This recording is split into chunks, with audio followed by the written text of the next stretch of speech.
My goal today in today's reading, spiritual session, and all that jazz is to investigate oneness. I've been reading about emptiness and the nature of reality in a book called The Ocean of Definitive Meaning by Khenchen Throngu Rinpoche. This wisdom comes out of Tibet. And in one of the question and answer sessions in the book, there's a question that touches on the seventh and eighth consciousnesses. Now, consciousnesses 1 through 5 are the sense consciousnesses: taste, touch, smell, sight, and hearing. Then sixth consciousness is mental, and what goes on in your mind. And then seventh and eighth they seem to be more mystical, and I don't really claim to have understanding of them. But what I've gathered from the question and answer sessions in the book is that these seventh and eighth consciousnesses are more stable, like they don't change as much, and they're harder to discern. And so there's this sense I'm getting from reading the book that as you go through your life and you get on a plane, you go over here, you listen to a teacher over there, and it seems like you are an identity and you're going out and you're doing all these individual things and time is passing. There's a deeper level of reality to be discerned in the seventh and eighth consciousnesses, where you see things more as imprints, like negative, in a negative sense. Sometimes there are these imprints, these illusions that are barring you from true reality. Or when something good is happening, like you're learning the Dharma from a well-qualified Buddhist teacher with lots of merit, even though you're experiencing it as moving through time and listening to a lecture from a Buddhist teacher, what is actually happening on a seventh or eighth consciousness level is that Buddha nature is being awakened. This true understanding, this divine intrinsic awareness that's within all of us is being revealed. And so today I want to explore ideas like that, ideas about maybe there's a oneness to reality, sort of an unchanging, a structure underneath, a more timeless structure that is a truer way of perceiving reality than the more dualistic ways that we typically possess in our day-to-day life. Dualistic meaning like, this is good, that is bad. I was over here, then I was over there. I prefer the color blue to the color red. And I just want to say from the outset, I am in no way trying to shame dualistic thinking or saying I'm against it or even saying that it's not true. I think it's very important to be able to think in dualistic terms. I think it's what allows us to say that part of the world is wrong and I want to rearrange it. For example, it's wrong that there's a genocide being undergone in Palestine. To be able to make strong moral statements, you need to be able to think dualistically. And there's another way of perceiving reality, perhaps whose very lack is one of the central problems in our world right now. And what I mean by that, I'm just going off the top of my head, is there is a lot of us versus them from every corner, from every side, both the right side and the wrong side, in every seemingly sector of society in our world right now. And I do think we're splitting things up too much into categories, too hard, too dogmatically. And so, again, the purpose of this spiritual session is to investigate and play with, create stories within, and hang out in a more oneness, less dualistic, more synchronistic, less time-based, more timeless state of reality.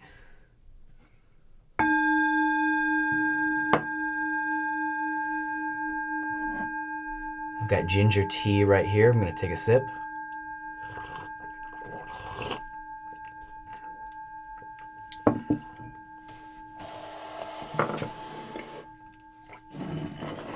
And right here I've got Spider Woman incense.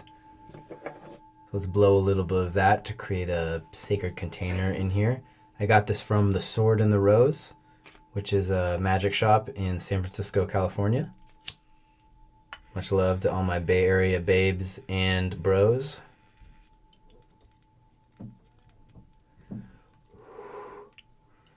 course, you should all know I am engaged, so there's only one babe for me.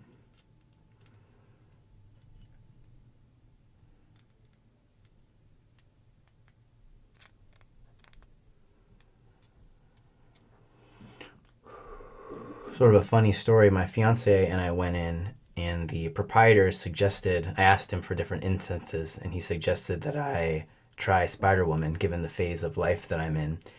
And when I came out of the shop, my fiance was in the garden, and she said, what incense did you get? And I said, Spider Woman. And she's like, are you serious? I wanted to pick up some Spider Woman today. That's exactly the one that he suggested I take when I came in here 4 years ago. So how's that for synchronicity? I'm kind of hoping all this stuff moving around is creating an ASMR vibe. Well, I've quaffled, I've waffled. Let's get started with the reading, as if it hadn't already started. As if not all moments were relevant, as if the universe weren't holographic and all wisdom were contained in every single action and moment. Imagine. Attempting to connect to the spirit of the shamanic power deck, which is the deck I'm using right now. Okay, so to start the reading off, we've got the man in the waterfall with no boundaries. And yet there is a sort of boundary. The texture of the water is different from the texture of his inside. All of his features have dissolved, one could say, into a single starry brilliance. He's being healed by the waterfall that he is in. Perhaps to imply that to feel the oneness of reality and of the universe is healing, and allows you to dissolve a little bit. And when some of the hardness of your identity dissolves, that's when real healing can begin. Some of those hard stories that you've told about yourself, I will never be an artist. I am always a loser. No one will let me in the club. These habits of thought they soften, and your innards can move around a little bit, dissolve a little bit. So that's one of the healing aspects of getting in touch with the timeless, more identityless nature of reality. All right, I didn't mean to flip this reversed, but let's just go with it. So, all right, so the Frederick Douglass card in this deck is it's really meant to bring the opposite vibe, individual will. So, now we have this reversed, so that kind of brings in the idea of the hanged man, who sort of hangs upside down, and in that way almost reverts his identity and sees reality from a whole new way. And so this card may mean, in a very physical way, if you want to perceive reality in a fundamentally different way, turn upside down, literally go hang upside down. And of course, figuratively, turn your concepts upside down. I'm going to try to get the cards to be right side up from here on out, so that means I have to do this. All right, here we have a cop, and what he's saying is, come into the prison. It's nice in here, I promise. And I mean to, on this card, put a bunch of golden watches, maybe a Bugatti and stuff into this prison cell in this card.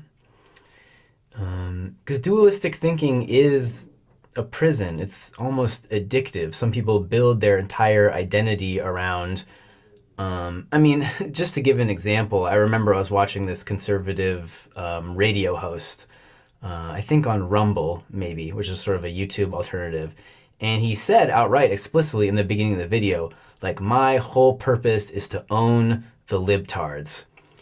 And you see this a lot in conservative media. Just their entire identities are defined. My dad listens to this a lot, so I know this firsthand. Their entire identities are defined around, we hate the liberals. Liberals are so stupid. We're so much smarter than them. And to be fair, I don't know if it happens in equal amount, but certainly a comparable amount in the exact opposite direction. Republicans are this, Republicans are that. So this prison of dualistic thinking beckons all of us, and it distorts our humanity. Notice the distorted face of the cop. All right, so we're getting dark here. Any wisdom on what to do about it, how to avoid the prison, to get out of it, or how to not choose it in the first place? Mary Winston Jackson. One of the cards I don't quite understand as well in this deck. Maybe this will lend us some wisdom. So one of the things I'm getting from this is there's like an overmind. That's this fluorite crystal above her head. A more transpersonal wisdom that can be tapped into, literally above our heads. That's the source of both intelligence and, I think, the ability to think synchronistically. There we go. Okay, let's go to the Akashic realm, the Akashic library, and see what word pops out at us. All right, what would be a good word to choose a word by accident? I'm going to close my eyes. This is totally not the best way to do this. And actually, you know what I'm going to do? Here's what I'm going to do. I'm going to take some of the ash from the Spider Woman, and I'm just going to close my eyes are closed right now, and I'm now going to drop it, see where it lands. Okay, it landed on kind of in this realm of fantastic, holy, reconcile, and magic. It seemed like it really truly landed on fantastic and reconcile. So something has to be reconciled. Something fantastic. So maybe something about reconciling fantasies. Reconciling. Oh, this tea is so good. So what I'm thinking is you've got to reconcile fantasy with reality, or reconcile, fantasy with reality. So what does fantasy mean? In the way we're brought up to believe that fantasy is fake. It means it's contrasted with real. That's just a fantasy. It means it's never going to happen, or it's just in your mind. And I think we need to reconcile fantasy into our greater, paradigm a little bit better. It's the same way with myth. It's the exact same thing with the word myth, where we're growing up and we're told that myth means something that's not true. Myth is a much deeper, more complex word than that. A myth it's like a story that's so powerful it like forms the foundation of reality. But right now we're talking about fantasy. So how do I reconcile fantasy with reality? Because you don't want to get too caught up in fantasies, of course. All right, so this is Harriet Tubman, and once again we're seeing wisdom over the head. Again, we're being drawn to wisdom over the head. And maybe that's what happens when Frederick Douglass or anybody is upside down. Maybe the soul can drop a little bit and get into this area, the area above the head. All right, I'm now going to, so Harriet Tubman was a very powerful woman, and she is a woman who made truly an incredible, I can't think of a superlative enough word to describe how effectively Harriet Tubman used her vision, her inner vision, and so that it was absolutely not fantasy. It was actually extremely practical. So for those who don't know, Harriet Tubman was a figure in the abolition movement during Civil War times and times prior to that. And she had suffered this injury around the time she was 18, where she got hit with a brick. She was actually trying to save someone else. She got in the way as a slave driver was throwing a brick at another enslaved person. She got in the way, the brick hit her in the head, and then ever since then, she suffered from a pretty intense narcolepsy, where she would just have to lay down and just be out for hours at seemingly random times.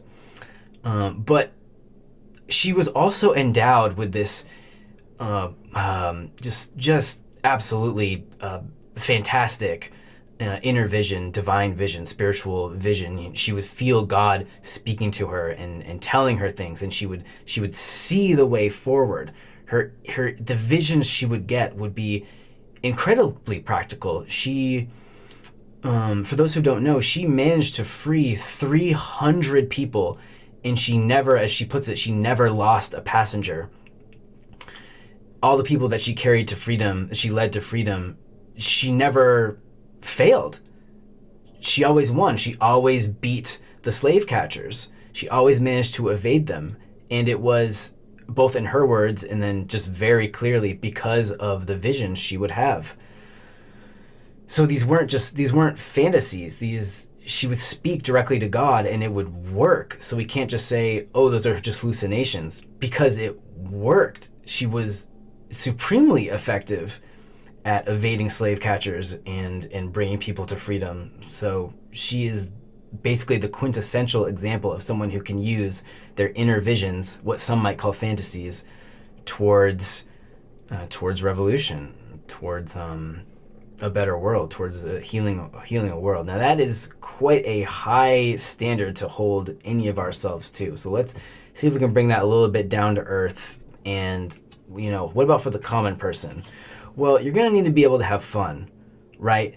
If you're too closed up and rigid, kind of like this prison, the prison of dualistic thinking, where everything has its set place and it's rigid and there's no movement, then yeah, your vision's gonna suck. So you have to be able to move with the water and laugh. And honestly, that's something I struggle with. I actually struggle a lot with laughing. I'm not very good at it, which sounds, funny. Like, how can you be good or bad at laughing? But I'm bad at laughing right now. So, I'm going to ask for even more wisdom. How can I get to that point where I can be more like this? Okay, go cosmic. All right. If Earth is too much, go cosmic. Go big. Go galactic. Yeah, go to something bigger. Whatever you're contained in, whatever your cage is, even if your cage feels like the entire world, go bigger. Identify with something vaster than that. Something that makes the whatever sufferings or cages that you are attached to seem insignificant.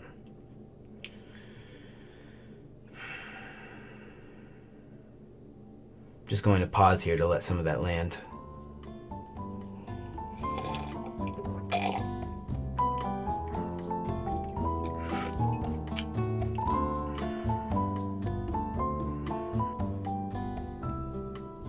I'm going to try laughing. I'm going to try laughing while I connect to the overmind, like the crystal above my head. Don't think too hard. Here's the dog saying, I'm chewing on a thought. Maybe if I can think my way through this. And I don't think I can think my way through this, so I'm just going to have to play. I'm going to play a little bit harder. Just like play in the ocean, like dolphins. So that's really what I'm getting from this, is play, movement, like water, is the way to get in touch with inner visions. And maybe in the beginning they are more like fantasies, but with practice they will become real, true sources of wisdom. So I think I might strap on my, I have these boots. They're called gravity boots. It's not really an appropriate name for them, or an accurate name, but you can strap them around your ankles and go hang upside down. So I might do something like that and see if my different perspective allows me to identify with a more cosmic way of being, bigger than Earth. So I can have some fun, and maybe really some truly divine wisdom will flow into me. I hope it will, and I hope divine wisdom will flow into all of you. Have a wonderful day, and thank you for listening. Peace.